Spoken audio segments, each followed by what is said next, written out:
I would love to hear from you.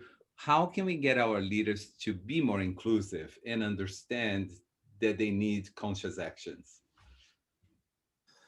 When it comes to inclusiveness, it seems there are two vectors. One is from the person outward, and the other is from the organization inward, which is to say, I think that the policies, the HR policies, who you hire, how you improve your pipeline for people that need to be included to be more equitable, that is a structural change that comes from outside.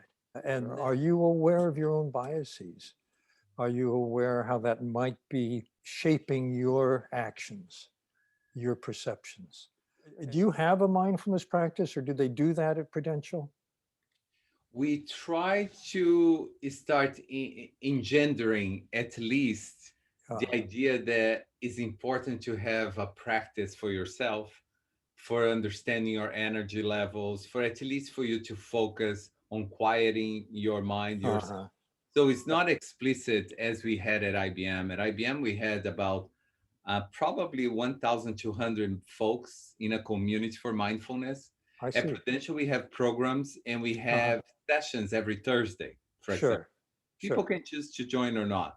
But what we are saying is for decision making, this is the point, right? For decision making, if you want to make better decisions, you have to be more mindful. So I would love to hear your thoughts. How do we develop leaders in the future now? I actually like a different phrase. This is a kind of training of the mind. As you train your mind, you change your brain. It's just the way when you work out a muscle, you change that muscle. And the capacity that you're improving is actually called cognitive control. This is a technical term. It comes from cognitive science.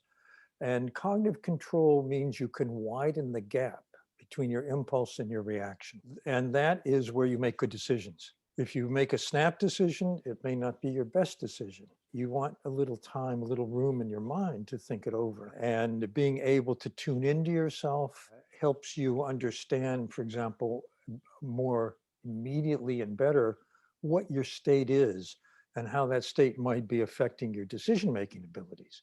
So there's a direct relationship, and there's lots of data now that shows that if you're more calm and more clear, you make better decisions. And this is true for kids, for teens, for adults, and for leaders.